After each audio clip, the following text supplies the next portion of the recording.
आप सभी कक्षा 6 के विद्यार्थियों का स्वागत है हमारे चैनल में। आज की इस वीडियो में आपके लिए लेके आए हैं 8th ग्रेड अभ्यास पुस्तिका कक्षा 6 विषय सामाजिक विज्ञान। यहाँ पे आज डिस्कस करने वाले हैं भूगोल। भूगोल की आपको यहाँ पे 3 अध्याय जो हैं वो आपको यहाँ पे देखने को मिल जाएंगे। इसलिए वीडियो पसंद आए तो वीडियो को तुरंत लाइक कर देना, चैनल को जरूर सब्सक्राइब कर देना, अपने दोस्तों के साथ भी शेयर कर देना ताकि उनकी भी मदद हो सके। अध्याय 1 है सौरमंडल में पृथ्वी। तो देखिए प्रश्न पहला क्या कहता है।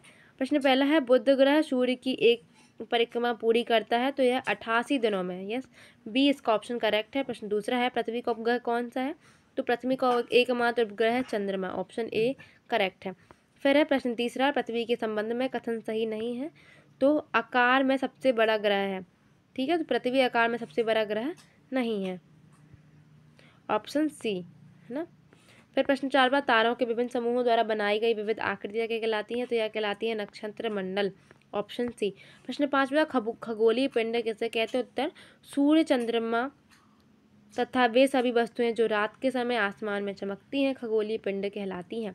प्रश्न 6 है तारा किसे कहते हैं। तो कुछ खगोलीय पिंड बड़े आकार वाले तथा गर्म होते हैं। ये गैसों से बने होते हैं। इनके पास अपनी ऊष्मा तथा प्रकाश होता है जिसे भी बहुत बड़ी मात्रा में उत्सर्जित करते हैं। इन खगोलीय पिंडों को तारा कहते हैं। सूर्य भी एक तारा है।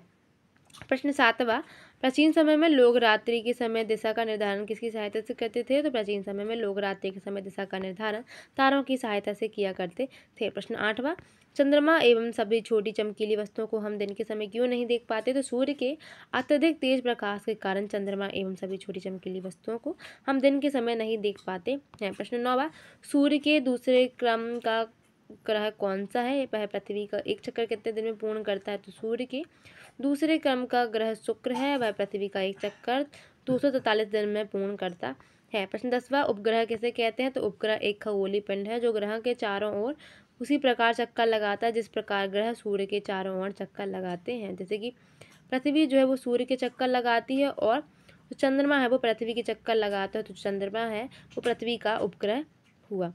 फिर है प्रश्न 11 आकाश गंगा क्या है समझाइए। तो आकाश गंगा करोड़ों तारों, बादलों तथा गैसों की एक प्रणाली है। आकाश गंगा खुले आकाश में एक ओर से दूसरी ओर तक फैली चौड़ी सफ़ेद पट्टी की तरह एक चमकदार रास्ता है। यह लाखों तारों का समूह है। यह पट्टी आकाश गंगा है। हमारा सौरमंडल इस आकाश गंगा का एक भाग है। लाखों आकाश गंगाएं मिलकर ब्रह्मांड का निर्माण करती हैं। प्रश्न 12 पृथ्वी को सौरमंडल का अद्भुत ग्रह क्यों कहा जाता है। उत्तर देखिए जीवन के लिए अनुकूल परिस्थितियां संभवतः केवल पृथ्वी पर ही पाई जाती हैं। पृथ्वी ना तो अधिक गर्म है और ना ही अधिक ठंडी। यहाँ पानी एवं वायु उपस्थित है जो हमारे जीवन के लिए आवश्यक है। वायु में जीवन के लिए आवश्यक गैसें जैसे ऑक्सीजन मौजूद होती है। इन्हीं कारणों से पृथ्वी को सौरमंडल का अद्भुत ग्रह कहा जाता है। प्रश्न 13 ब्रह्मांड का निर्माण किन आकाशीय पिंडों द्वारा होता है। तो उत्तर देखिए आकाश गंगा करोड़ों तारों, बादलों तथा गैसों की प्रणाली है। इस प्रकार लाखों आकाश गंगाएं मिलकर ब्रह्मांड का निर्माण करती हैं। ब्रह्मांड की विशालता की कल्पना करना अत्यधिक कठिन है।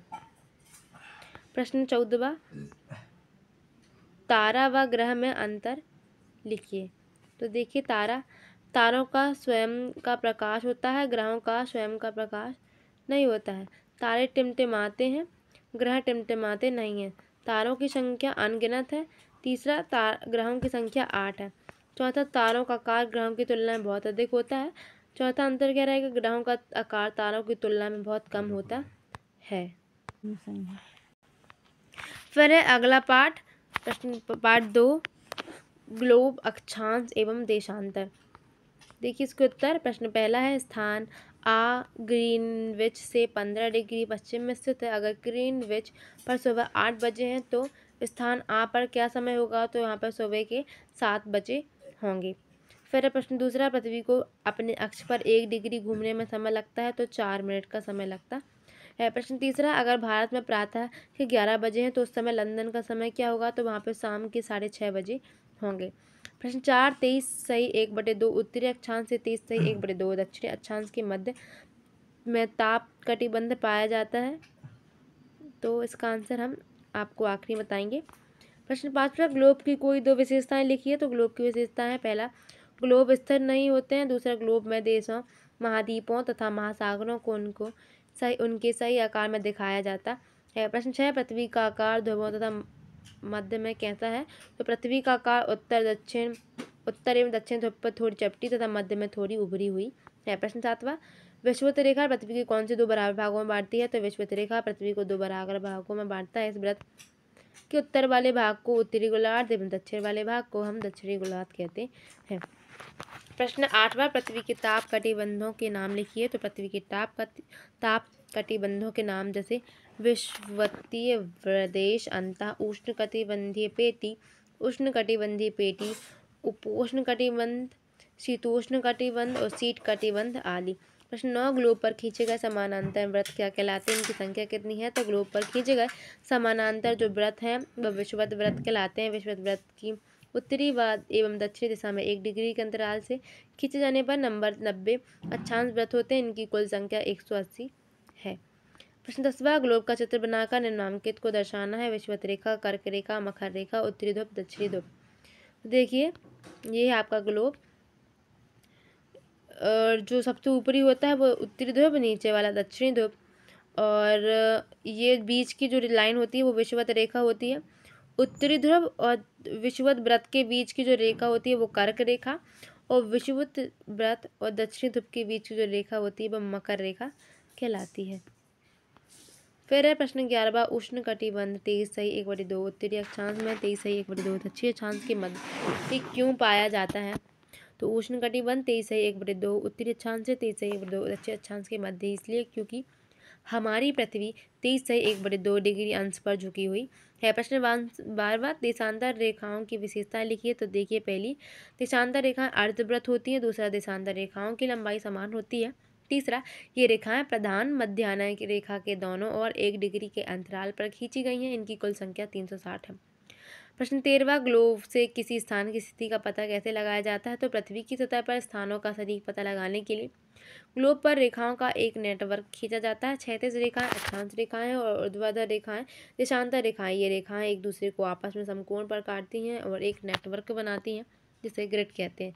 प्रश्न 14वां, मानक समय से क्या आशा है? भारत में मानक समय कितने देशांतर से माना जाता है? तो देश के मध्य भाग से होकर गुजरने वाले किसी देशांतर के स्थानीय समय को देश का मानक समय माना जाए। इस देशांतर रेखा के स्थानीय समय को पूरे देश का मानक समय माना जाता है। भारत में 82.1/2 पूर्व को मानक देशांतर माना गया है। इस देशांतर के स्थानीय समय को पूरे देश का मानक समय माना जाता है।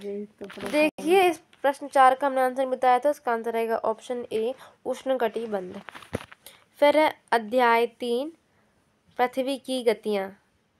ठीक है, प्रश्न पहला है, लीप वर्ष में फरवरी माह में दिनों की संख्या होती है। तो यह होती है 29, जो कि 4 साल में एक बार आता है। प्रश्न दूसरा, 22 दिसंबर को उत्तरी गोलार्ध में कौन सी ऋतु होती है? तो यह होती है शीत ऋतु। प्रश्न तीसरा, विषुव के संबंध में कौन सा कथन सही नहीं है? तो सी, उत्तरी ध्रुव सूर्य की ओर झुका होता है। प्रश्न 4, उत्तर अयनात से संबंधित कौन सा कथन सही नहीं है? तो डी, सूर्य की किरणें मकर रेखा पर सीधी पड़ती है। प्रश्न 5वां, ग्लोब पर रात दिन की विभाजित करने वाले व्रत को क्या कहते हैं? तो प्रदीप्ति व्रत।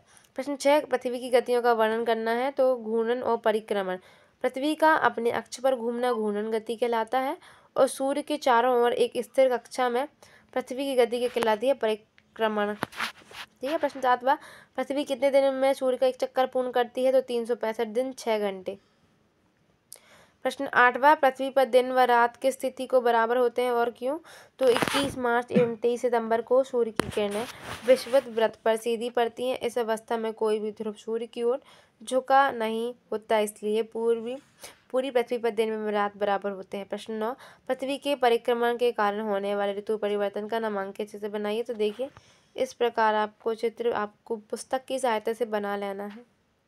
ठीक है, प्रश्न 10वां, एक वर्ष में कितनी ऋतुएं होती हैं? ऋतुओं में परिवर्तन किस कारण होता है? तो सामान्यतः एक वर्ष में 4 ऋतुएं होती हैं, गर्मी, सर्दी, वसंत एवं शरद।